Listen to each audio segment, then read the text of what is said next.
Rain hammered the cracked windshield of a dying Ford pickup as it crawled past a stranded car on a deserted highway. Most drivers would have kept going. This one didn't. The broken-down vehicle wasn't just any car. It was a 1970 Plymouth Hemi Cuda, burnt orange paint gleaming despite the storm, worth more than most people earned in 5 years. Inside sat a woman in a $4,000 dress, gripping pepper spray, watching a stranger in a soaked suit approach her window. 21 days. That's all he had left before losing everything his father built. $42,000 in debt. A 7-year-old daughter waiting at home. And now he was stopping on a dark road to fix a stranger's engine when he should have been at the restaurant, meeting the blind date he was dreading. He had no idea the woman behind that rain-streaked glass was the exact person he was supposed to meet. Or that this one decision, to stop, to help, to show up when it mattered, would either save them both or destroy everything they had left. $42,000. That's what it cost to lose everything your father built. Garrett Thorne stared at the bank letter in the cramped office that smelled of motor oil and old coffee. 21 days to save Thorne's garage, or watch it become someone else's dream. Outside, rain hammered the metal roof like it was trying to finish what the debt collectors started. He was 34 years old, which should have meant he had time. Should have meant he could rebuild, start over, figure it out, except he had Harper, 7 years old, blonde pigtails that never stayed tied, gap-toothed smile that could break his heart and put it back together in the same breath. She was in the waiting room right now, sitting at the metal desk where Garrett's father used to do the books, where his father taught him that a man's value wasn't measured in his bank account. It was measured in what he could build with his 2 hands. But 2 hands couldn't conjure money from air. The door creaked. Harper peeked in, those blue eyes that looked exactly like her mother's. Before, her mother decided that being a wife wasn't enough, that being a mom wasn't exciting, that Garrett wasn't enough, Daddy. He shoved the letter into a drawer, forced his face into something that resembled calm. Yeah, baby? Can I ask you something? Always. Harper came in slowly, clutching her purple backpack with the unicorn patch, the one from the thrift store that he'd wrapped in newspaper last Christmas. Told her Santa brought it special. Sarah from school started ballet. Garrett's stomach dropped. He knew this conversation. Had been dreading it for months. That's real nice for Sarah. She showed me pictures today. The pink shoes, the sparkly costume, everything. Harper looked down at her worn sneakers, half a size too small. He'd told her they'd get new ones soon. That word parents used when they meant never. Do you think? Maybe. I could do ballet too? $80 a month. Garrett had looked it up 6 months ago when she first mentioned it. Plus the outfit, the shoes, the recital fees that came later. Might as well be $8,000. Maybe next year, sweetheart. When business picks up, Harper nodded, but her shoulders dropped. And something in Garrett's chest cracked. It's okay, Daddy. I like helping you in the garage better anyway. 7 years old and already learning to lie to protect him. Come here. She climbed into his lap. Still small enough to fit. Still young enough to think her father could fix anything. If only that were true. I love you, Harper. You know that? I know. And things are going to get better. I promise. Another lie. But this one he told himself too. His phone buzzed on the desk. Text from Claire, his older sister, who lived in a house with a yard, whose kids took piano lessons and played soccer, whose husband worked in software and never worried about foreclosure notices. Don't forget tonight, 7 p.m. Marcello's. You promised the blind date Garrett had tried to forget, had hoped Claire would forget, had prayed for a meteor strike or sudden illness, or any acceptable reason to cancel. But Claire never forgot. And Claire never gave up. She'd been after him for 2 months. Ever since she decided his life was too pathetic to witness. You can't spend the rest of your life married to transmissions and debt. That's what she'd said.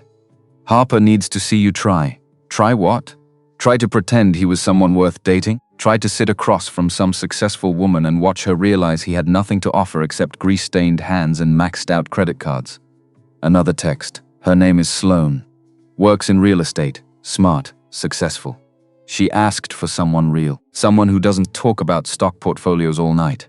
Wear the suit. The dark one. Clean your fingernails. Garrett looked at his hands. Motor oil embedded in every crease. 20 years of working on engines. No amount of scrubbing ever got them truly clean. This was a mistake, he knew it. Claire knew it. This Sloane woman probably knew it too, but he'd promised. And Garrett Thorne kept his promises. Even the stupid ones. Harper slid off his lap. You have to go somewhere tonight? Just for a bit. Aunt Claire's picking you up. Movie night. Harper's face lit up. Can we watch the one with the talking dogs? You'll have to ask Aunt Claire. She ran off to pack her overnight bag. All excitement, all innocence, leaving Garrett alone with the bank notice and the weight of everything he couldn't fix. He pulled out the suit from the back closet. Dark charcoal. 2 sizes too big in the shoulders. His father's suit. The one his father wore to Garrett's high school graduation. To Garrett's wedding. To the hospital the day Harper was born. The last time Garrett wore it was to his father's funeral 3 years ago. Lung cancer. Too many years breathing exhaust fumes. Too many years never seeing a doctor, because there was always something more important than his own health. The garage, the family, the bills, always the bills. Garrett held the suit up to the light.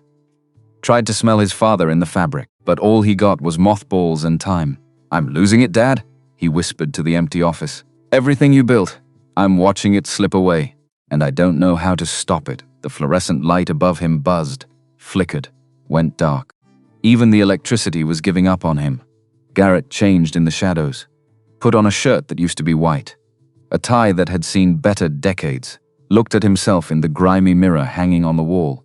A broke mechanic playing dress-up. Going to meet a woman who worked in real estate. Who probably closed deals worth more than Garrett would make in his lifetime. This was going to be a disaster. But he'd promised Claire. And maybe, just maybe, the universe would take pity on him. Send a flat tire, a traffic jam, an earthquake, anything to get him out of this. 10 miles across the city. In a glass tower that scraped the storm clouds, Sloane Hartwell stood at a window 42 floors above Seattle, looking down at a city she owned pieces of. More pieces than most people realized. Hartwell Holdings.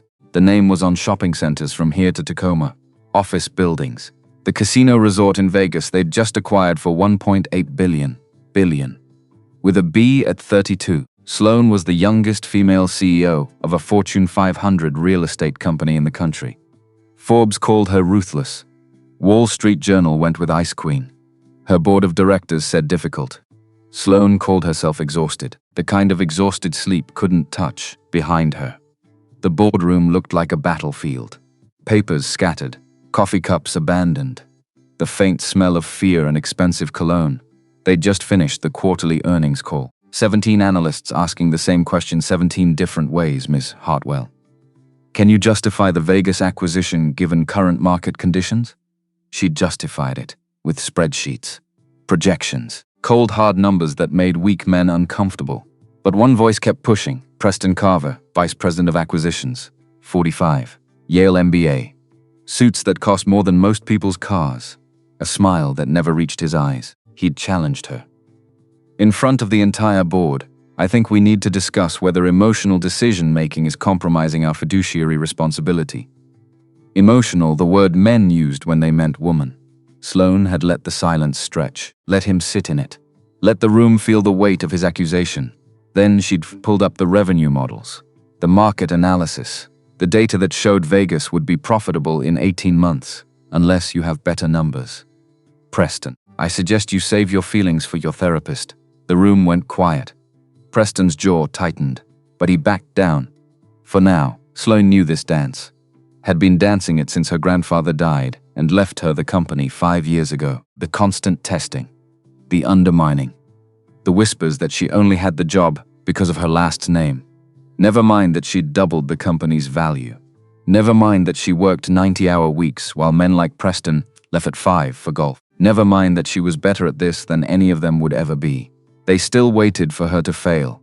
A knock pulled her from the window. Nora stepped in. Chief Operating Officer, 38. The only person in this building Sloane actually trusted. You okay? Sloane didn't turn around. Preston's planning something. I know. He's going to call for a vote. Within 6 months, Nora moved beside her. 2 women reflected in the glass like ghosts. Then we'll be ready, will we? The doubt in her own voice surprised Sloane, Nora noticed. Of course she noticed. When's the last time you left this building before midnight? I don't remember. When's the last time you talked to someone who wasn't on the payroll? Sloane thought about it. Came up empty, exactly. Nora pulled out her phone. Showed Sloane a reservation. What is this? Dinner. 7 o'clock. Marcello's. No. Yes. Nora, you're burning out. I can see it. Preston can see it, and he's going to use it. A dinner reservation won't fix that. It's not just dinner. It's a date. Sloane stared at her like she'd suggested base jumping. Absolutely not. His name is Garrett. Works with his hands. Has a daughter. Zero interest in quarterly reports or market shares.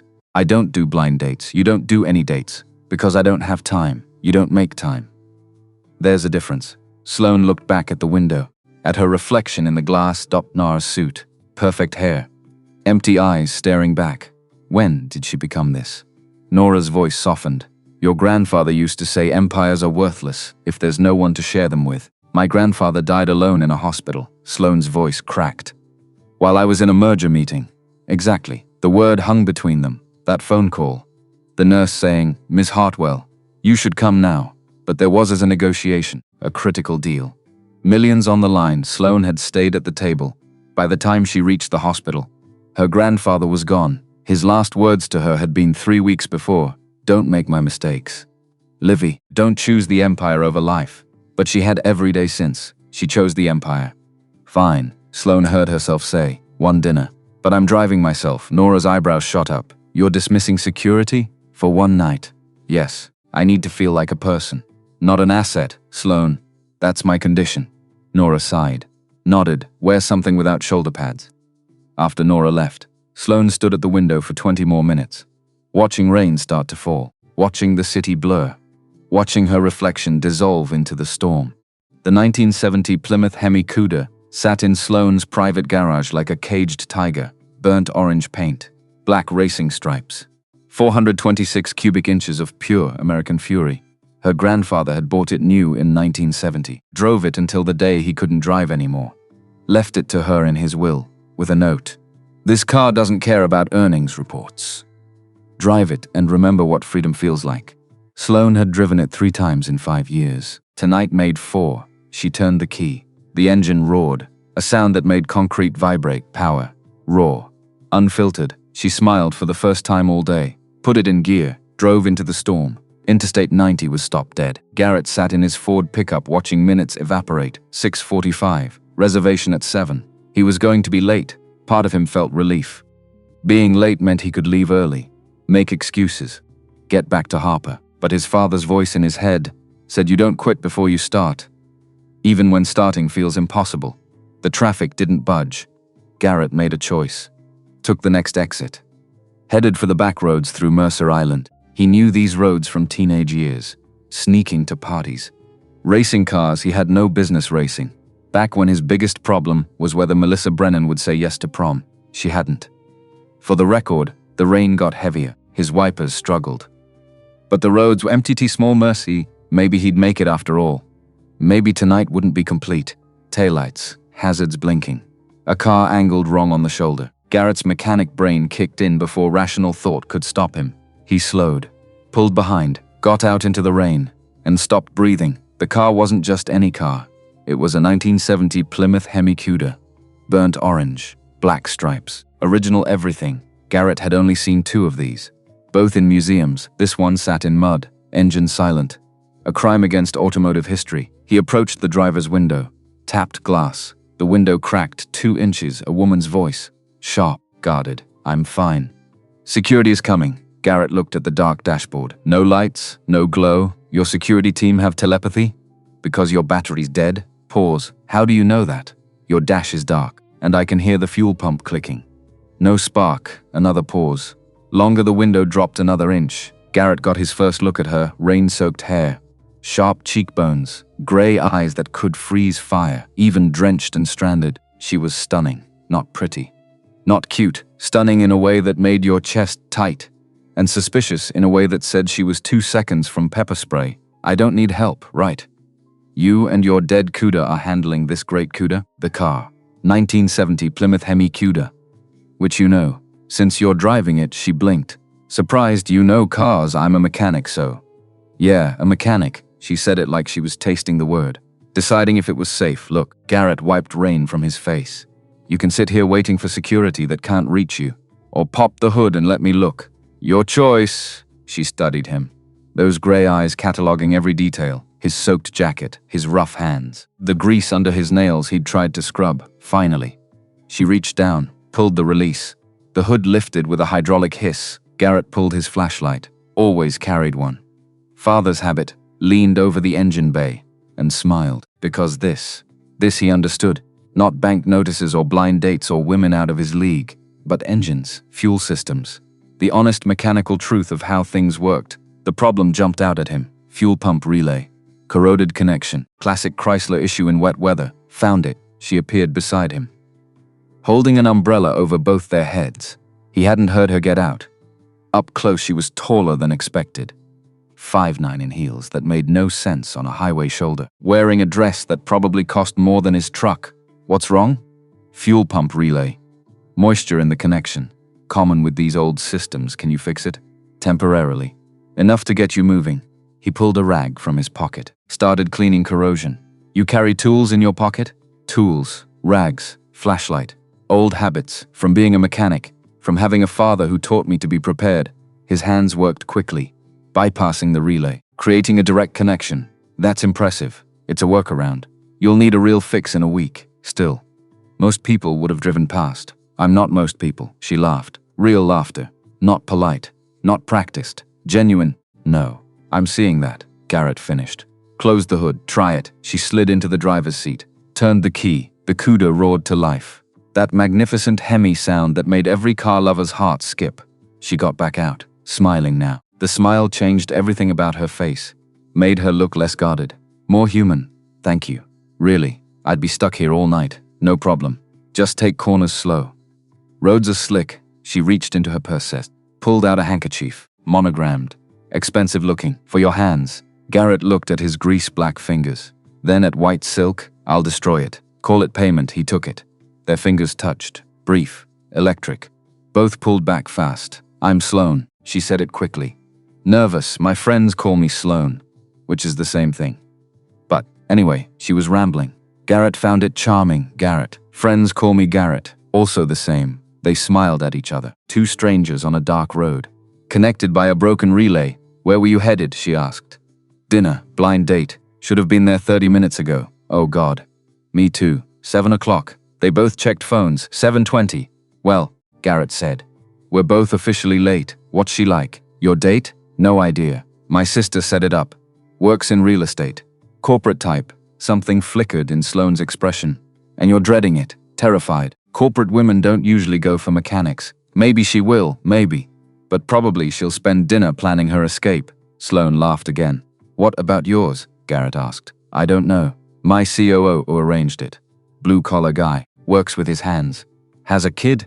Now it was Garrett's turn to pause. And you're dreading it because men like that get intimidated by what I do, by who I am. They either try to fix me or run. Maybe he won't. Maybe. But probably he'll wonder what's wrong with me. They stood in the rain. Traffic hissing past. Two people convinced they weren't enough. Good luck with your corporate woman, Sloane said finally. Good luck with your blue-collar guy. She got in the Cuda. Garrett walked to his truck as she pulled away. He watched taillights vanish into rain, felt something he hadn't felt in years. Hope, maybe. Or just indigestion from gas station coffee. Hard to tell. He checked his phone. 7:28. Too late to cancel now.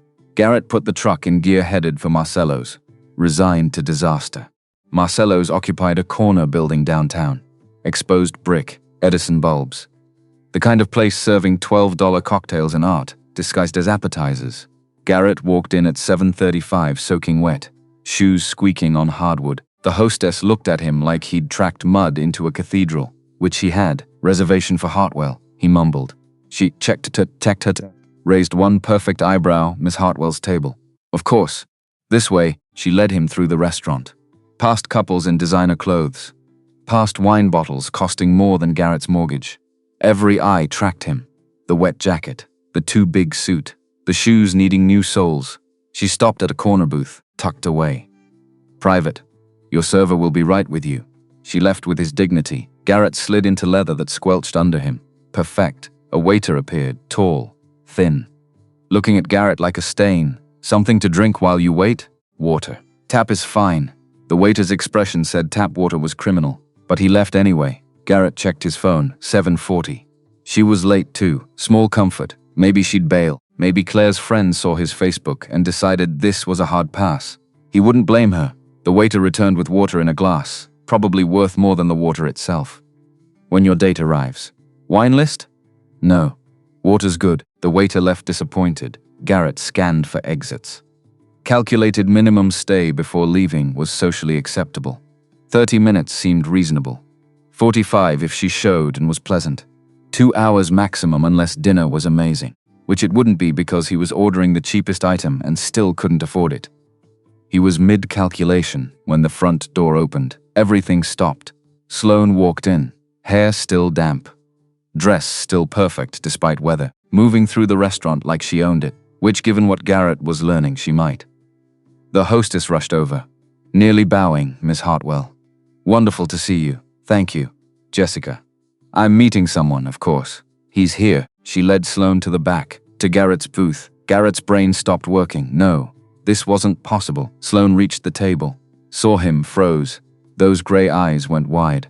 Garrett stood, because his mother raised him right even when everything else was wrong.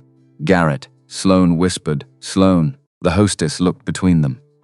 Confused, I see you've met. Neither answered, just stared at each other, at the universe, at the cosmic joke being played, finally. Sloane laughed, real laughter. From the belly, Garrett started laughing too, because what else could they do? The hostess backed away slowly, clearly thinking rich people were strange. Sloane slid into the booth across from Garrett. You, she said, you're the blue-collar guy with the kid, and you're the successful real estate woman. Real estate is generous. I'm CEO of Hartwell Holdings. Garrett blinked. Hartwell Holdings, the company owning half the Seattle skyline, the company in the news for the Vegas casino. He'd just fixed the CEO's car, and now he was on a date with her. You own buildings, he said stupidly. A lot of buildings, and casinos, one casino, so far, right? So this is happening. Sloane smiled, that smile making her look younger. My COO set this up, said I needed someone real. My sister did the same, said I needed someone successful. Did she mention billionaire? That would have been helpful context. They looked at each other, started laughing again. The absurdity too much. The waiter appeared. Looking annoyed, they were enjoying themselves. Drinks? Sloane didn't look at him. 2 glasses of your best bourbon. Neat. We have Pappy Van Winkle. Perfect. The waiter left. Garrett leaned forward. I can't afford Pappy Van Winkle, I know. I have $53, I know that too. How? Your shoes are Resoled. Your suit is vintage but not trendy. Your watch stopped but you still wear it. You're here because someone who loves you made you come. Garrett sat back. That's accurate. I'm good at reading people. It's how I survive. Your world being boardrooms and billion-dollar deals. Yes, and mine being dead fuel pumps and foreclosure notices. Sloane's expression softened. You're being foreclosed on? He hadn't meant to say that. But something about her. About this night. About the impossibility of sitting here. Made him honest. 21 days. If I don't find 42,000, I lose my father's garage. I'm sorry. She meant it. He could tell. The bourbon arrived. 2 glasses of amber liquid, probably costing more than his insurance. Sloane raised hers. To dead fuel pumps and absurd coincidences, Garrett clinked his glass. To blind dates that aren't terrible. They drank. The bourbon burned beautifully, for the first time all night. Garrett relaxed. Maybe this wouldn't be disaster, maybe Sloane. Darling. What a surprise, a man's voice. Smooth, expensive, false charm dripping. Garrett looked up, saw a man mid-40s, silver hair, $5,000 suit. Smile, never-reaching eyes. 2 other men behind him. Investors maybe, sharks, definitely. Sloane went ice cold. Preston Carver stood over their table like a vulture. Sloane didn't stand, didn't offer her hand, didn't smile, just looked at him with eyes that could freeze water. Preston, enjoy your dinner. Dismissal. Clear. Final. Preston ignored it. Aren't you going to introduce your friend? The pause before friend was deliberate. Cutting. Garrett felt it like a knife. Sloane's jaw tightened. Garrett Thorne. Preston Carver. Vice President at Hartwell Holdings. Preston extended his hand. Garrett stood. Shook it. Preston's grip designed to intimidate. Too tight. Too long. Alpha nonsense Garrett had dealt with his whole life. He squeezed back. Just enough. Preston's smile faltered. Barely. But enough. Thorne. What do you do? I'm a mechanic. The word hung. Preston's companions exchanged glances. A mechanic. How refreshing. The way he said refreshing meant something else. Sloane's always had a soft spot for charity projects. Garrett's spine stiffened, but Sloane spoke first. Preston, unless you have business. We're eating, of course. I just wanted to say the board meeting today was impressive. Though some of us still have concerns about emotional decision-making behind the Vegas acquisition. Emotional again. Sloane's hand curled into a fist. Garrett saw it. The numbers justify themselves. Preston, numbers can be massaged. We both know that. One of Preston's companions leaned in. A man with a Rolex the size of a dinner plate, Miss Hartwell. Perhaps we should schedule follow-up. Address concerns properly. My calendar's full. Talk to Nora. Preston smiled. Shark-like, enjoy your evening. He looked at Garrett one more time. That's when Garrett noticed Preston's watch. Tag Heuer Carrera. Chronograph. Stainless. The top right pusher controlling the chronograph. It was sticking. Garrett knew watches. Fixed enough at the garage. Customers who couldn't afford jewelers but trusted him with grandfather's Timex. Sticking pusher meant magnetized movement, from leaving it near speakers. Charging pads. Amateur mistake. Preston turned to leave. Garrett spoke. Nice watch. Preston stopped. Turned, excuse me? Your tag. Carrera chronograph. Beautiful. Preston's expression shifted. Surprised. Maybe pleased, you know watches? I know mechanical things. No offense. But your pusher's sticking. Preston looked down. It's fine. Try it. Preston pressed the pusher. It stuck. Barely moved. Released with delay. His face went red. The movements magnetized. Garrett's voice stayed casual. Conversational. Happens near speakers. Wireless chargers. Throws off the hairspring. Affects accuracy. He smiled. Friendly. You should get it demagnetized. Any watchmaker can do it in 10 minutes.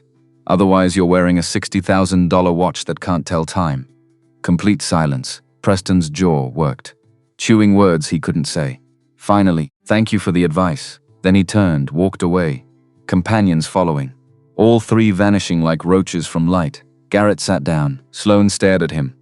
What? He asked. You just humiliated Preston Carver. I gave him watch advice. You told him his status symbol doesn't work. Because it doesn't. Sloane started laughing. Real laughter. Shoulders shaking. Do you know what you did? Made an enemy, probably. Definitely made an enemy. Preston doesn't forget. Then maybe he should take better care of expensive things. Sloane laughed harder. Other diners looked over. Annoyed, neither cared when she caught her breath. Sloane wiped her eyes. I haven't enjoyed anything that much in 5 years. Happy to help. Preston's been undermining me for months. Questioning decisions. Spreading rumors I'm too emotional, and are you emotional? No. But I'm right, and that scares him. The waiter reappeared. Looking pained, have we decided? Sloane picked up the menu, scanned it, closed it. We're leaving. Garrett blinked. We are? Yes, this place is terrible, but I've had enough pretension for one night. She pulled out a black card, handed it over. 2 bourbons and a bottle of 2015 Chateau Margaux. For table 9, the waiter's eyes widened. That's a $4,000 bottle, I know. My account. She stood, looked at Garrett. Coming? Garrett stood, because what else could he do? They walked out together, past Preston's table. Sloane didn't glance at him.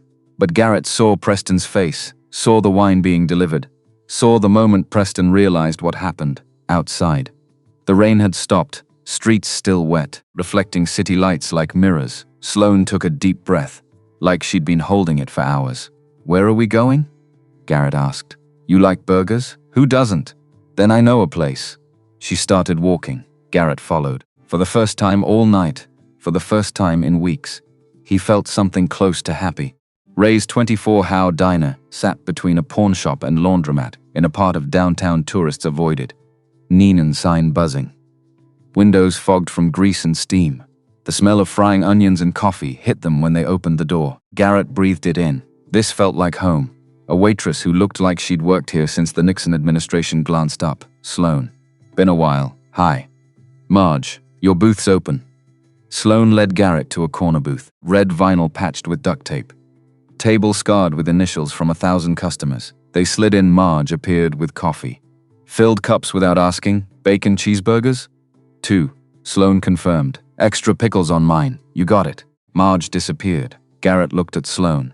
at this billionaire CEO in a $4,000 dress sitting in a diner that probably failed health inspections. You come here often? I used to. Before I became the ice queen of Seattle real estate, she said it without bitterness. Just fact. Garrett wrapped his hands around coffee. Preston called you emotional. That must get old. It's what men say when they mean difficult, or any word they can't say out loud anymore. Sounds exhausting, it is. She looked at him. Really looked. What about you? What's it like being a mechanic now? Dying industry. Everyone wants new cars with computers you can't fix. Old skills don't matter. Your skills mattered tonight. You diagnosed my fuel pump in 30 seconds. That's different. Classic car. Modern cars are sealed units. You can't repair. Just replace parts until problems go away, or until the car isn't worth fixing. Exactly. They sat with that. The truth of obsolescence, of being good at things the world didn't value. Marge returned with plates, burgers the size of hubcaps. Fries piled high, grease pooling beautifully. Sloane picked hers up with both hands, took a massive bite, closed her eyes. God, I forgot how good these are. Garrett did the same. Ray knew burgers. They ate in comfortable silence, no pretense, no performance, just two people. Food, coffee, simple when they came up for air. Sloane wiped her mouth. Can I ask something? Sure, why'd you stop tonight? For my car. Garrett thought about it. Couldn't not stop. Seeing a car like that stranded felt wrong. Most people would have driven past. Most people don't understand what they're looking at. That CUDA. Your grandfather's? Sloane's expression shifted. How? Original paint. Maintained, not restored. Nobody keeps a car like that unless it means something. She nodded slowly. He bought it new in 1970, drove it until the day before he died. I'm sorry. Don't be. He lived how he wanted. Built an empire. Drove fast cars. Died on his terms, but her voice cracked. Just slightly. Garrett saw grief there. Fresh. Despite time. When did you lose him? 5 months ago. Lung cancer. Hospital for 3 weeks. I was with him maybe 4 hours total. Work? Always work. There was a merger, a negotiation. Something that seemed important. She looked at her coffee. He died while I was in a board meeting. The nurse called. Said, come now. I said, give me an hour. Pause. He was gone in 20 minutes. Garrett reached across the table, put his hand over hers. She didn't pull away. I'm sorry. Everyone says that. It doesn't change anything. No, it doesn't. They sat like that. Hands touching across scarred formica. Two people carrying grief. Finally Sloane pulled back. Wiped her eyes. Your turn. Tell me about Harper. Garrett smiled. 7. Smartest kid I know. Loves dinosaurs and Legos and asking impossible questions. Like what? Like why the sky is blue. Why we can't keep the stray cat behind the garage. Why her mom left. Sloane's expression softened. That last one's hard. Yeah. I still don't have a good answer. What do you tell her? That sometimes people aren't ready to be what you need. And that's not her fault. That's good. Therapist helped with that one. They smiled at each other. Real smiles. From honesty, not politeness. Marge refilled coffee. You two make a cute couple. We're not. Garrett started. First date. Sloane finished. Blind date, Garrett added. Marge snorted. Blind date where you finish sentences. Right. She walked away, leaving them looking at each other. Are we finishing sentences? Sloane asked. I think we might be. Weird. Very weird. But neither seemed bothered. Garrett checked his phone. 11:50. I should get you home. Before security sends search parties. I dismissed security tonight. You what? I wanted one night where I wasn't an asset needing protection. Sloane, I know it was reckless, but I'm tired of being managed. Of being everything except just a person. Garrett understood that more than she knew. Come on, I'll drive you. In your truck with questionable suspension? Hey. Bessie's got character. You named your truck Bessie? My daughter named my truck Bessie. That's actually adorable. They paid $18 total. Garrett insisted on covering it. Sloane let him small victory. Outside the city had post-rain clarity. Everything sharp, clean. They walked to Garrett's truck. Sloane climbed in without hesitation. Didn't flinch at duct-taped seats or missing door handle. Garrett drove through empty streets, past closed shops, sleeping buildings. Sloane gave directions to an address in the hills above Lake Washington. Houses got bigger. Driveways got longer. Gates got taller. Finally, she said, stop. In front of a gate belonging to a compound. This is you? This is me. Garrett looked at the house beyond. Mansion didn't cover it. Monument to success. Seems lonely. Sloane looked at him. It is. They sat in the idling truck. Neither moving. Thank you. Sloane said finally. For tonight. For the fuel pump. For Preston. For the burger. Thank you for the bourbon. That was good bourbon. It really was. Silence. The kind feeling full, not empty. Sloane reached for the door. Stopped. Turned back. Can I see you again? Garrett's heart jumped. Yeah. Yes. Definitely. I have an idea. But it's crazy. I like crazy. Come to my office tomorrow. 10 a.m. Hartwell Holdings. 42nd floor. Your office? I have a proposal. What kind? She smiled. That smile changing her whole face. The kind where we both get what we need. Then she leaned across the truck, kissed his cheek. Soft. Quick. Gone out of the truck before he could react. Walking through the gate, which opened automatically. Because of course it did. Garrett sat there, hand touching his cheek. Where her lips had been, his phone buzzed. Claire, how'd it go? Still alive? Details. He typed back. She kissed me. 3 dots immediately. Hat on the cheek. At her mansion. After burgers at Ray's, see confused same. But good confused. Garrett looked at the gate, at the house beyond. At impossible possibility, yeah. Good confused. He drove home. To his apartment above the garage. To Harper sleeping at Claire's. To a life suddenly feeling full of maybe, for the first time in years. Garrett woke at 6. Too early, too wired, too nervous. He showered. Shaved. Put on his least-stained jeans and a button-down with only one oil mark near the pocket. Bets he could do. Claire dropped Harper off at 7:30. His daughter ran in like a tornado. Daddy, how was your date? It was good? Just good? Really good. Harper squinted at him. 7 years old. Already reading him perfectly. You like her? Maybe. Do I get to meet her? Maybe. If things work out, what does that mean? It means we'll see. Harper accepted this. Ran to her corner of the garage, where she kept Legos and dinosaur books, where she felt safe while Garrett worked. Garrett looked at the clock. 8 a.m., 2 hours until the meeting. What was he doing? Going to a billionaire CEO's office to discuss a proposal. What kind of proposal?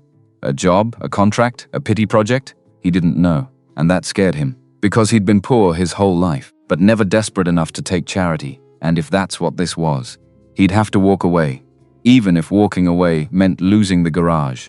Some things mattered more than money. His phone rang. Unknown number. He answered. Mr. Thorne? A woman's voice. Professional. Crisp. Speaking. Nora Chen. Chief Operating Officer at Hartwell Holdings. Garrett's stomach tightened. Miss Hartwell asked me to call. Confirm your meeting, 10 a.m., right? Correct. I'm sending a car. 9:30 at your location. A car? I can drive, Miss Hartwell insists. The car takes you to our private garage. Security escorts you up. This felt excessive. Is this necessary? Nora's voice warmed slightly, Mr. Thorne. After last night, after you put Preston Carver in his place at Marcello's. Half the company knows your name. That wasn't. Preston spent this morning calling board members, spinning narratives about Miss Hartwell's judgment. Her personal life. Garrett's jaw tightened. So yes, security is necessary. We're protecting you as much as her. I don't need protection. That's what everyone says right before they need it. She hung up. Garrett stared at his phone. What had he gotten into? At 9:15, a black SUV pulled up. Not a normal SUV. The kind with tinted windows and a driver who looked like he bench-pressed trucks. Harper looked up from her Legos. Daddy. Why is there a scary car? That's my ride. To where? To see the lady from last night. Harper's eyes went wide. The one you like? The one I maybe like. Can I come? Not this time. Aunt Claire's picking you up. Taking you to the aquarium. Harper's disappointment lasted 2 seconds. The aquarium. Can I see the octopus? If they have one. Claire arrived on schedule. Gave Garrett a look that said, we're talking later.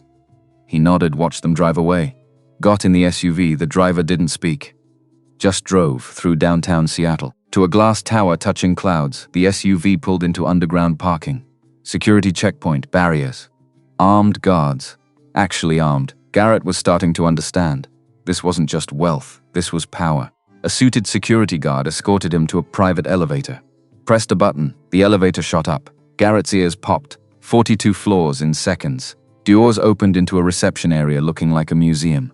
Glass. Steel. Art costing more than Garrett's life. Nora Chen stood waiting. 38. Elegant. Eyes seeing everything, Mr. Thorne. Welcome. She extended her hand. He shook it. This is a lot. You'll adjust, will I? She smiled. Miss Hartwell is waiting. Conference room 3. She led him down a hallway. Past offices. Past people in expensive suits staring at screens. Past a life Garrett would never understand. They reached a conference room. floor-to-ceiling windows, view of the entire city, and Sloane, standing at the window. Looking out, she turned when they entered. Smiled, but it was her business smile. Not the real one from last night, Garrett. Thank you for coming. Thanks for the dramatic entrance. Nora insisted. Nora was right, Nora said, then left. Closing the door, leaving them alone, Sloane gestured to the table. Please, sit. Garrett sat. She sat across from him, pulled out a folder. Professional, prepared, this was business, not a continuation of last night. Garrett felt something deflate inside. I have a proposition, Sloane began. Okay. My company owns 12 casino properties. Vegas, Atlantic City, Reno. We acquired them 4 months ago. She slid a spreadsheet across. Combined mechanical infrastructure valued at $200 million. HVAC, electrical, plumbing, elevators, all needing constant maintenance. Garrett looked at numbers. Tried making sense. Failed. Currently we contract with Apex Facilities Management, $40,000 monthly. Per property. She slid another sheet. But response time is terrible. Work is shoddy. And I'm certain they're overcharging. That's a lot of money. A lot we're wasting. She looked at him. I need someone I trust. Someone who knows how things work. Someone who won't cut corners. Garrett's heart raced. What are you saying? I'm offering you a job. Facilities manager for all 12 properties. $180,000 annually. Plus benefits. Plus performance bonus if you reduce costs. The room spun. $180,000. More than 4 times what he made. More than he'd imagined making. That's too much. It's market rate. For someone with a degree. With large facility experience. You have 20 years mechanical experience. In a garage. Buildings are big machines. You know machines. Garrett shook his head. I can't accept this. Why not? Because it's charity. Because you feel sorry for me. Because I kissed you last night? That stopped him. Sloane leaned forward. I'm not offering this because of last night. I'm offering because I watched you diagnose a complex problem in 30 seconds. In the dark. In rain. That's different. How? How is it different? It just is. That's not an answer. They stared at each other. Garrett broke first. If I take this, what happens to my garage? You hire someone to run it, or sell it, or close it. My father built that garage, I know. It's all I have left of him. I know that too. Sloane's expression softened. But Garrett, is holding your father's dream worth losing everything? He wanted to say yes.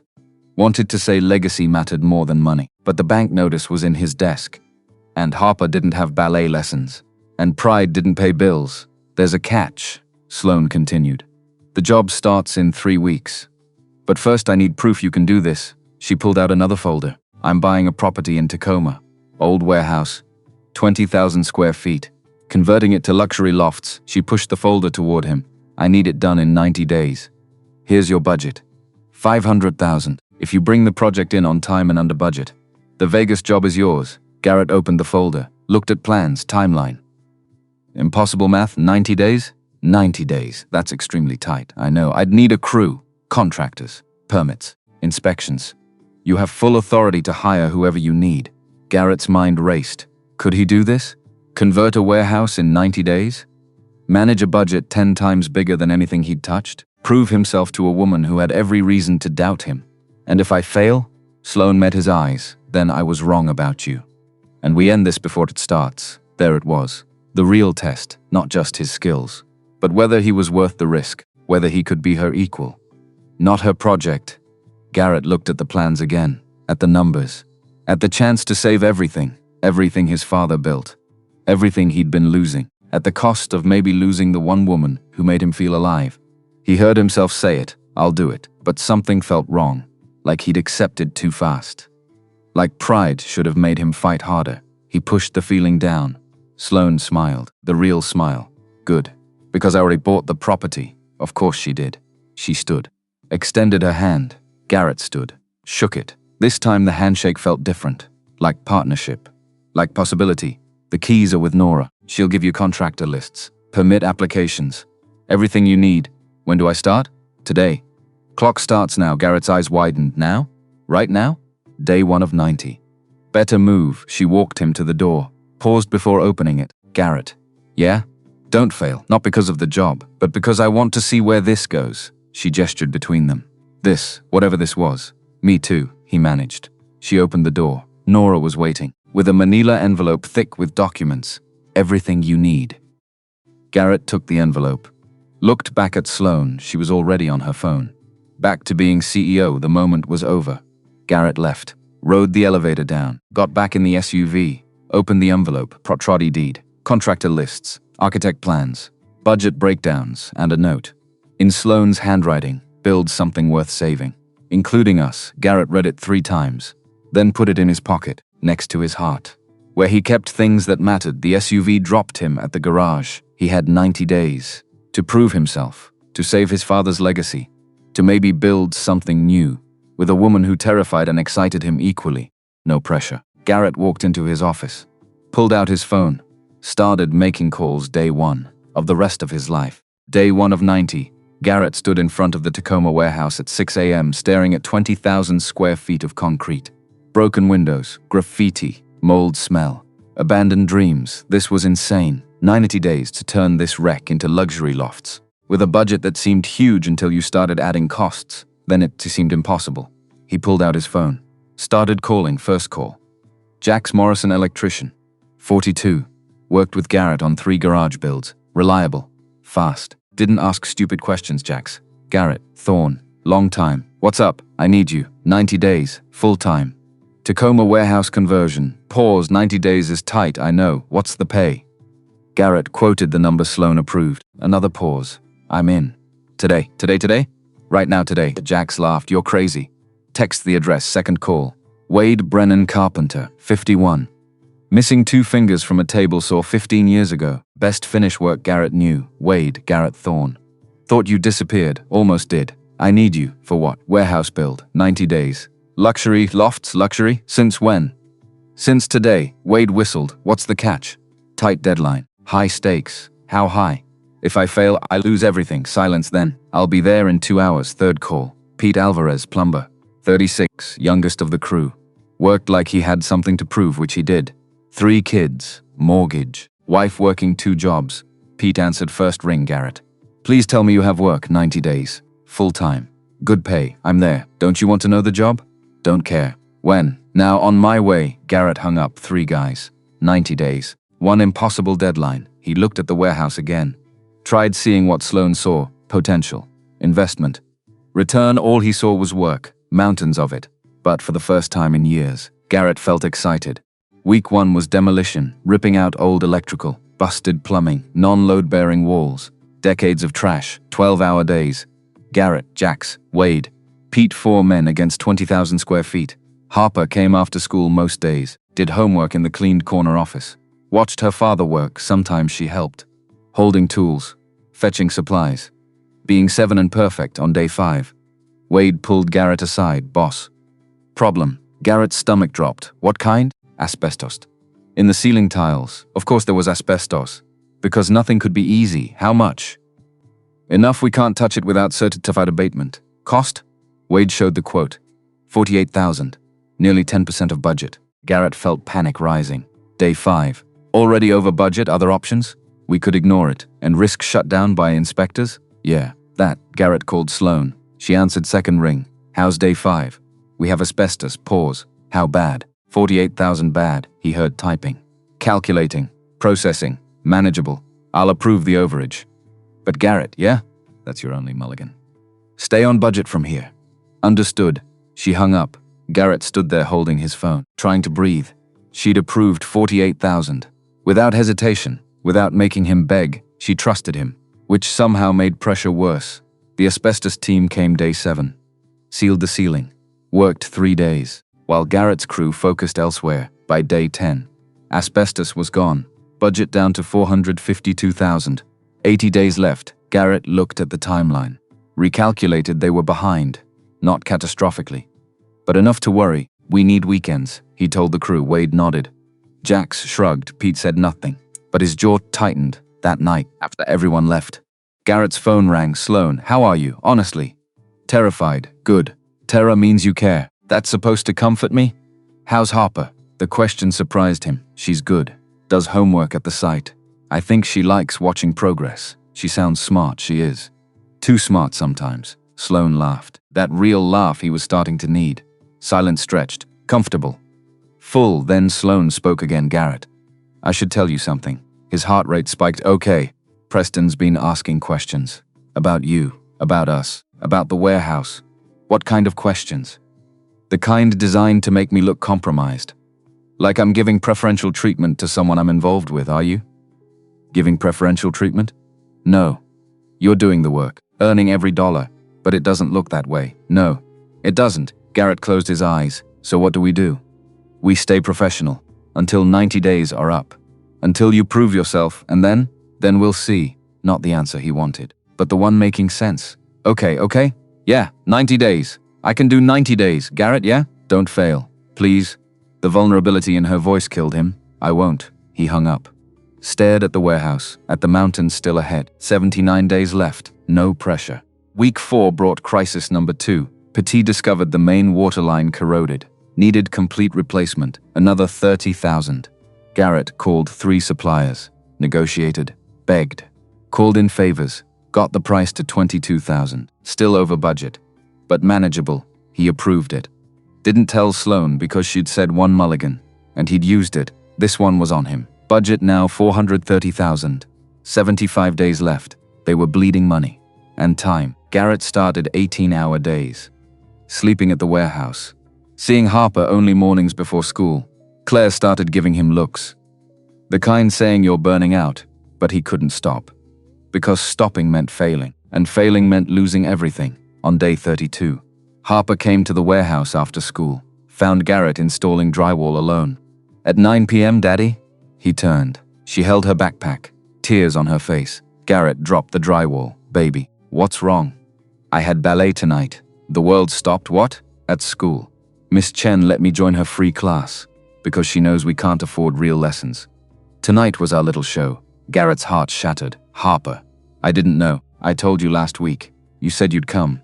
He had no memory of this. None. Because he'd been so focused on the warehouse. So obsessed with proving himself. He'd forgotten his daughter. I'm so sorry. Aunt Claire came. She recorded it. But I wanted you there. Harper wasn't crying anymore. Which was worse. She just looked disappointed. The way kids look when adults fail them. I messed up, Garrett said. Really bad. Are you going to keep messing up? The question hit like a fist. I don't know. Harper nodded. Like she expected that answer. Aunt Claire's outside. She turned to leave. Harper. Wait. She stopped. I love you. You know that? I know, but her voice was small. Uncertain. She left. Garrett stood alone in the half-finished loft, surrounded by drywall and tools and evidence of his ambition, and realized he was becoming his father, the man who worked himself to death, who always said the garage was for family, but who missed recitals, birthday parties, moments that mattered, all for the business, all for the dream, always the dream. Garrett's phone buzzed. Text from Claire, she's okay. But you need to figure this out. This isn't sustainable. Garrett sat on concrete, put his head in his hands for the first time in weeks, let himself feel how tired he was, how scared, how completely over his head. His phone rang. Sloan. He almost didn't answer, but did. Hey, you sound terrible. I am terrible. What happened? He told her. About Harper. The recital. The look on his daughter's face. Sloan was quiet a long time then. I'm pulling the plug. Garrett's head snapped up. What? The warehouse. The 90 days. All of it. Sloan. No. I can finish. At what cost? Your daughter? Your health? Your soul? I can do both. I just need to manage better, Garrett. Listen. I was wrong. About what? About testing you. Making you prove yourself. You already proved yourself that night. When you stopped for a stranger, that's not the same. It's exactly the same. I don't need you to build a warehouse. I need you to be the man who showed up, who cared, who knew the difference between fixing things and fixing people. Garrett's throat tightened. If I quit, what does that make me? Human, flawed, a good father. And what about us? Silence. Then Sloan's voice. Quita, there is no us if you lose Harper and yourself. Trying to impress me. Tears ran down Garrett's face. I don't know what to do. Go home. Tuck your daughter in. Tell her she matters more than any building. And the warehouse? I'll hire someone else. It's just a building. You're something else. She hung up. Garrett sat there, in the half-finished warehouse, 58 days into 90, and felt relief. Crushing, beautiful relief. Except the next morning, when Garrett arrived to tell the crew they were already there, working. At 5:30 a.m., Jack saw him first. Boss. You're late, What are you doing here? Wade looked up from the saw, working. Obviously, at 5:30, Pete emerged from the back, We talked last night, after you left. Figured something out. Figured what out? Jax walked over, handed Garrett a folder, new timeline. We split into teams, work shifts. Wade and I take days. Pete takes nights. You take mornings and focus on Harper evenings. That's insane, yeah. But it's doable. Wade joined them. We can finish. But not if you kill yourself alone, guys. I appreciate this. But Sloan said. We don't work for Sloan, Pete interrupted. We work for you. Garrett felt something crack in his chest. Why? Why would you do this? Jack shrugged. 3 years ago. My kid needed surgery. I was broke. You kept me on payroll at the garage. Even though there was no work, Wade nodded. You taught me missing fingers don't mean missing value. Pete looked down. You're the only boss who asked about my kids' names. They stood there. 4 men in a half-finished warehouse, united by something bigger than a deadline. Garrett tried speaking. Failed. Tried again. Okay, but I'm taking evenings off. For Harper. Damn right you are, Jack said, and if we go over budget, we'll make it work, Wade finished. They got to work, and for the first time, Garrett believed they might actually pull this off. That night, after tucking Harper in, after reading 3 chapters of her dinosaur book, after she finally fell asleep, Garrett sat at his kitchen table, staring at the bank notice.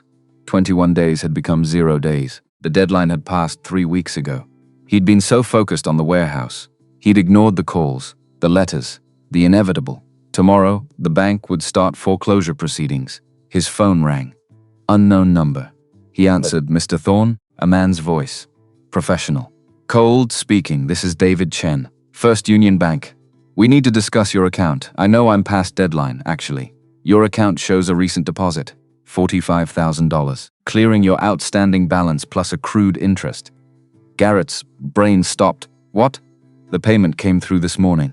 Wire transfer from Hartwell Holdings.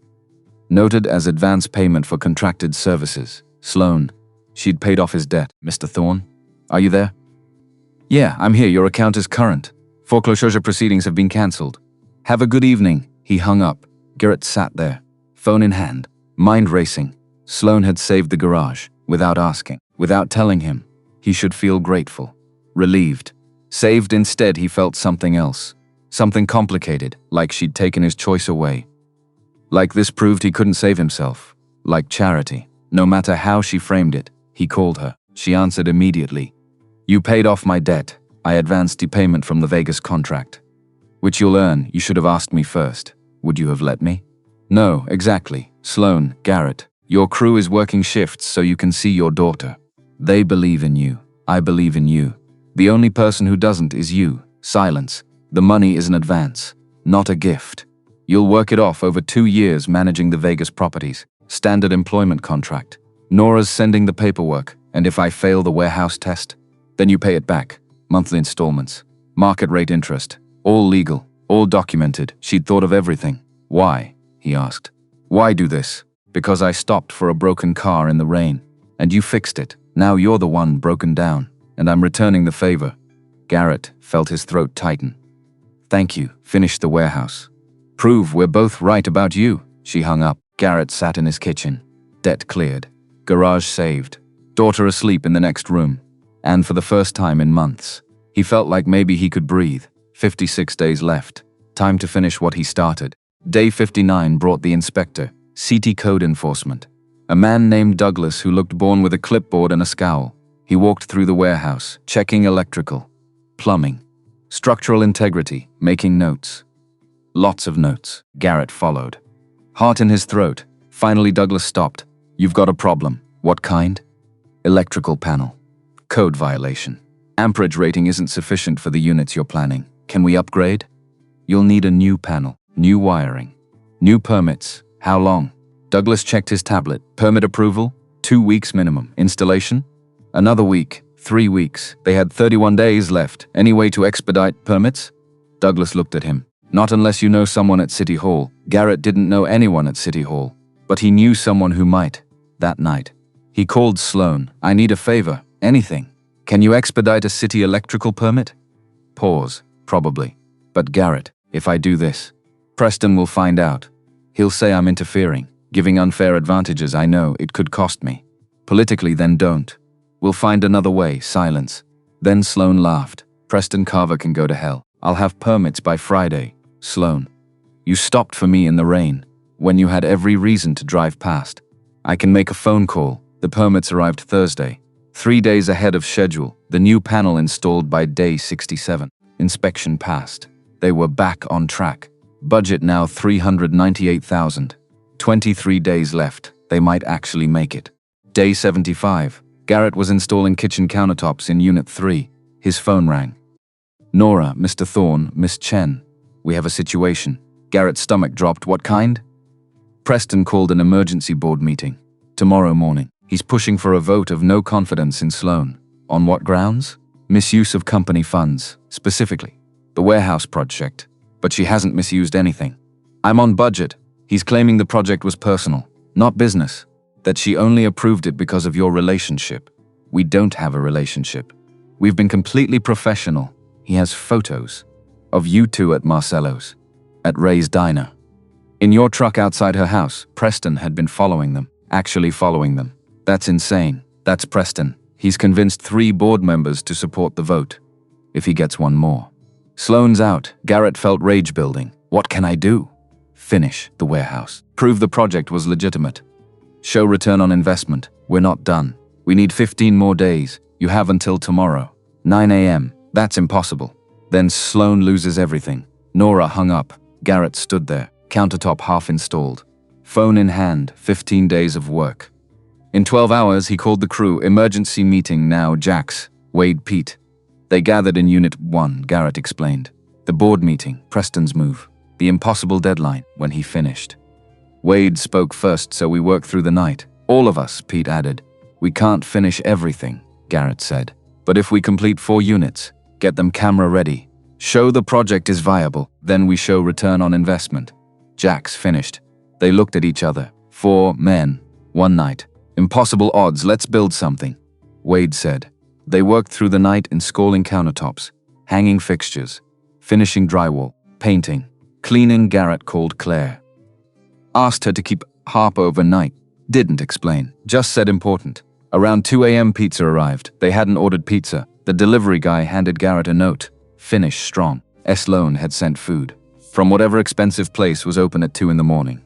The crew ate standing, then kept working. By 6 a.m. 4 units were done. Not perfect, but close. Garrett took photos, sent them to Sloan. Her response came immediately. You did it, not yet, but close. Garrett. Thank you. Don't thank me until we win. He showered in the warehouse bathroom, put on his suit. The one too big in the shoulders, because he was going to that board meeting. Whether they wanted him or not. Hartwell Holdings, 42nd floor. 9 a.m. Garrett walked past security. They tried stopping him. He kept walking. Found the boardroom. Pushed open heavy doors. 12 board members. Sloan at the head. Preston standing. Mid-presentation. Everyone turned. Mr. Thorne, Preston said. Voice dripping false courtesy. This is private. Contract A447. Section 19. Subsection C. Vendor dispute resolution. Garrett had memorized it. I'm the vendor. I'm disputing your claims. Preston's jaw tightened. You have no standing. Let him speak, said a woman at the table, board member. 60-something. Steel gray hair. Margaret Chen. No relation to Nora. Chair of the audit committee. Garrett pulled out his phone. Connected to the boardroom display. His hands shook. But he steadied them. Photos appeared on screen, before and after shots of the warehouse, 90 days ago. Sloan bought a derelict property in Tacoma. 20,000 square feet, 400,000 purchase price. He clicked next. She hired me to convert it to luxury lofts. Budget 500,000. 90 days completion, another image. The half-demolished warehouse. Week 2. We hit asbestos day 5. 48,000 to remediate. Sloan approved the overage. Preston leaned forward, proving my point. She gave preferential. I'm not finished. Garrett's voice cut through the room. He clicked to the next series, the finished units. Gleaming kitchens. Hardwood floors, floor-to-ceiling windows, as of this morning. 4 units complete. 8 more, 70% done. Final completion, 15 days out. He pulled up a spreadsheet. Numbers he'd calculated at 3 a.m. on coffee in desperation. Current budget expenditure. 473,000. 27,000 under budget. With 15 days remaining, he clicked again. Comparable lofts in Tacoma rent for 3,000 monthly. 12 units. 36,000 monthly revenue. $432,000 annually. Margaret leaned forward. Total investment? $873,000. Property plus construction. So full payback in 2 years, 24 months. Yes, ma'am. She looked at Preston. That doesn't sound like misuse. Preston's face went red. The point is the relationship. The point, Garrett interrupted, is that Sloan Hartwell hired me because I'm good at my job, not because we're dating. Are you dating? Question came from another board member. Older man. Expensive suit. Garrett looked at Sloan. She stared at him. Eyes wide. He looked back at the board. No, we're not dating. We haven't been. Because Sloan refused to compromise her professional integrity. He clicked to the final image, the warehouse exterior. Taken this morning. Golden light, fresh paint, new windows, beautiful. She gave me a test. A real one. With real consequences. I either delivered on time and under budget, or I failed. And we both walked away. He disconnected his phone. I'm not here defending our personal relationship. I'm here defending her professional judgment, which has been flawless. Silence. Preston looked like he wanted to flip the table. Margaret looked at other board members. I moved to table the vote of no confidence. Pending warehouse completion? Second, said another member. All in favor? 8 hands went up, including 3 who'd supposedly supported Preston. Motion carries. Margaret looked at Preston. Sit down. Preston. He sat. But his eyes promised revenge. The meeting continued. Quarterly reports, budget reviews, normal business. Garrett slipped out, took the elevator down, made it to the lobby, before Sloan caught him. Garrett. Wait. He turned. She was running. In heels. Across marble, not very CEO-like. She stopped in front of him. Breathing hard. You just saved my job. You would have done the same. You didn't have to come. Could have let Preston win. Walked away. Taken your advance payment and disappeared. That's not who I am. No, it's not. They stood there. In the middle of the lobby. People walking past. Staring, neither caring. I need to tell you something, Sloan said. Okay, I'm restructuring. Nora's taking over as co-CEO. I'm staying on. But reduced capacity. 60% operations, 40% life. Garrett blinked. What about the company? The company will be fine. Better, probably. With someone who isn't burning out. Because of me? Because of your daughter, who had a recital you almost missed. Because you were killing yourself trying to impress me. Garrett looked down. I did miss it. The first one, I know. Claire told me. You talk to my sister? I talk to your sister regularly. She keeps me updated. Make sure you don't work yourself to death. Of course Claire had. I don't need you to change your life for me, Garrett said. I'm not changing it for you. I'm changing it for me. Because my grandfather died alone, and I don't want that. I want this. She gestured between them. Whatever this is. Garrett felt something unlock in his chest. I want that too. Yeah? Yeah. They smiled at each other. Real smiles. Making everything else disappear. Finish the warehouse, Sloan said. Then we'll figure out the rest. Deal. She turned to leave. Stopped. Came back. Kissed him. Right there. In the Hartwell Holdings lobby. In front of security employees. The marble fountain probably costing 6 figures. A real kiss. Not on the cheek. Not polite. Real when she pulled back. Garrett couldn't breathe. 15 days, she whispered. Don't be late. Then she walked away, leaving Garrett standing there, in his too big suit, with grease under his fingernails and hope in his heart. 15 days, the crew worked like machines. Jackson Wade on days, Pete on nights. Garrett splitting time between Sight and Harper. He made it to Harper's second recital. Front row. Recording everything. She didn't fall. She was perfect. Afterward, she ran to him, threw her arms around his neck. You came, I promised, and this time I kept it. She pulled back. Looked at him seriously. Are you still going to keep messing up sometimes? Probably. Yeah, that's okay. As long as you keep fixing it. 7 years old. Wiser than him, day 85. The electrical final inspection passed day 87. Plumbing signed off day 89. Building inspector walked through all 12 units, made notes, asked questions. Checked details, finally nodded. You're good. I'll file the occupancy permit tomorrow. Garrett felt his knees go weak. They'd done it day 90. The warehouse was finished, every unit complete, every detail perfect, under budget. On time, Garrett stood in the main loft. The one with the best view, Harper was with him. In her ballet outfit. The one Sloan had bought her, because apparently his maybe girlfriend and his daughter had been conspiring. It's pretty. Daddy, it is. Did you build all of it? Me and the guys. Yeah, are you proud? Garrett looked at his daughter. At this perfect little human. I'm proud I didn't miss your second recital. Harper grinned. That was a good one. I didn't fall. You were perfect. The door opened. Sloane walked in, not in a business suit. Jeans, t-shirt, leather jacket, looking more beautiful than Garrett had ever seen her. She stopped when she saw Harper. Is that the outfit? Harper twirled. Do you like it? I love it. Harper ran over, hugged Sloane, who looked shocked, then delighted. Then, like she might cry, she looked at Garrett over Harper's head. Mouth thank you, he mouthed back. For what? She smiled, that real smile. The one changing everything. Harper pulled back. Daddy says we're having a party. We are? Garrett nodded. Completion party. For the crew. You're invited, I wouldn't miss it. Later. After the party. After Jackson, Wade, and Pete went home. After Harper fell asleep in the office. Garrett and Sloane sat on the roof of the warehouse, looking out at the city. I have something for you, Sloane said. She pulled out an envelope. Garrett opened it. Inside. A deed to the warehouse. In his name. What is this? You built it. You should own it, Sloane. I can't. It's not a gift. It's a partnership. 60-40 split. You own majority. Manage the property. I'm silent partner. This is too much. It's a business decision. You'll run it better than any property manager I could hire. Garrett looked at the deed.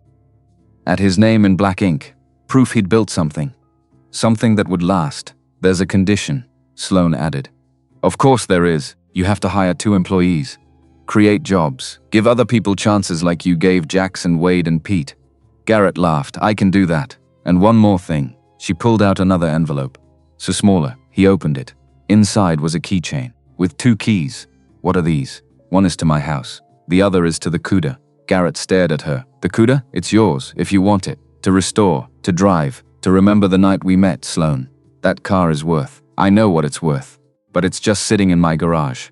And it deserves someone who understands it. She leaned against him. My grandfather used to say, some things are meant to be fixed, not replaced. Garrett wrapped his arm around her. Your grandfather was smart. He was. I wish you could have met him. Me too. They sat in silence, watching city lights. 2 people who met on a highway in rain. Who built something impossible. Out of broken parts, I love you, Sloane said. Kie, almost afraid. Garrett turned her face toward his. I love you too, they kissed. Under stars. On top of the warehouse they'd built together, and somewhere in the city below. Life kept moving, but up here, for now, everything was perfect. Thorne and Hartwell Automotive Restoration. The sign hung over the garage in fresh paint inside. 6 employees worked on vintage American muscle. Camaros, Cudas, Mustangs. Cars deserving to be saved, in the office. Harper sat doing homework. 8 years old now. Still asking impossible questions. Still perfect. The CUDA sat in Bay 3, fully restored. Burnt orange paint gleaming. Garrett's phone buzzed. Text from Sloane, dinner at 7, Rays? You're a billionaire and you want diner food? Best burgers in Seattle. Why go anywhere else? See you at 7. He looked around the garage, at the life he'd built, the life they'd built. Together, 6 months ago he was staring at a foreclosure notice. Convinced he'd lost everything. Now he had a thriving garage. A partnership in a profitable property. A daughter who did ballet twice a week. And a woman who made him believe in second chances. His phone rang. Claire, hey yourself. Mom and Dad's anniversary dinner is next week. You bringing Sloane? Yeah, if she can make it, she'll make it. She always makes it, it was true. Sloane had become part of the family. Sunday dinners. Harper's recitals. The ordinary moments that made life worth living. How's Harper doing with everything? Claire asked. Good, really good. She and Sloane have this whole thing where they work on the CUDA together. Sloane teaches her about leverage and talk. Harper teaches Sloane about dinosaurs. Claire laughed. You did good, brother. I got lucky. No, you worked hard. You made hard choices. You didn't give up. I almost did. 12 times, but you didn't. That's what counts. After they hung up, Garrett walked out to Bay 3. Ran his hand over the CUDA's hood. Felt the smooth paint. The history underneath. This car had brought him to Sloane. On a rainy night when both of them were heading to dates. They dreaded. Now it sat in his garage, a reminder of impossible beginnings. Harper appeared beside him. Daddy, can I ask you something? Always. Are you going to marry Miss Sloane? The question shouldn't have surprised him. But it did. I don't know. Maybe. Someday. I hope you do. She's really nice. And she knows a lot about cars. Those are good reasons. Harper looked up at him. Those blue eyes so much like her mother's. but filled with something her mother never had. Hope, are you happy? Daddy? Garrett knelt down, looked his daughter in the eye. Yeah, baby, I am. Good. Me too, she hugged him. Then ran off to finish homework. Garrett stood in his garage, surrounded by the smell of motor oil and fresh paint. This was his life now, not perfect, not without struggles, not without moments of doubt, but his built piece by piece, with his own hands, and the help of people who believed in him. His father would be proud. That night at Ray's, Sloan slid into their usual booth. Marge brought coffee without asking. The usual? Please, they said in unison. After Marge left, Sloan reached across the table, took Garrett's hand. I have news, good news or bad news? Good. The warehouse is 95% occupied. We're cash positive. That's great. And the Vegas properties, the ones you've been managing remotely, they're running 20% more efficiently than under Apex. The crew out there is good. The crew out there has a good manager. Garrett squeezed her hand. We make a good team, we do. Silence. The comfortable kind. Then Sloan spoke again. Garrett, can I ask you something? Anything. What are we doing? What do you mean? I mean, we're running businesses together, co-parenting Harper, having dinner at Ray's twice a week, spending weekends restoring cars, yeah? So what are we? Partners? Friends? Something more? Garrett looked at this woman, this brilliant, fierce, vulnerable woman who'd taken a chance on him, who'd seen past the grease-stained hands and the maxed-out credit cards, who'd believed in him when he didn't believe in himself. I don't know what we are, he said honestly. But I know I don't want to do any of this without you. Sloan smiled, that smile that changed her whole face. Good answer. Yeah? Yeah. Marge returned with burgers. They ate, talked about the week ahead, about Harper's upcoming school play, about the '69 Camaro someone wanted them to restore. Normal things, ordinary things, the kind of things that made a life. When they finished, walking to their cars, Sloan stopped. I have something else to tell you. Okay. Preston resigned. From the board, from the company, everything. Garrett raised his eyebrows. Why? The SEC started investigating his trading patterns. Turns out he'd been using insider information for years. Karma. Something like that. She leaned against her car. The Cuda was parked next to Garrett's truck, like they belonged together. I'm glad he's gone, Sloan said. But I'm more glad you're here. Me too. They kissed in the parking lot, between a diner and a pawn shop. No pretense, no performance. Just two people who'd found each other in the most unlikely way when they pulled apart. Sloan looked at him seriously. Garrett Thorne, you fixed my car, you fixed my company, you fixed my life. I didn't fix anything. I just showed up, that's all fixing is. Showing up when things are broken, and caring enough to make them work again. Garrett pulled her close. Then let's keep fixing things. Together, deal. They drove home, to their separate houses. For now, but someday, maybe, they'd drive home together, to a life they built, piece by piece, with patience and love and grease under their fingernails, because some engines were worth saving, some hearts were worth the risk, and some families were built not from blood, but from choice, from showing up, from fixing what was broken, and making something beautiful from the parts. The end.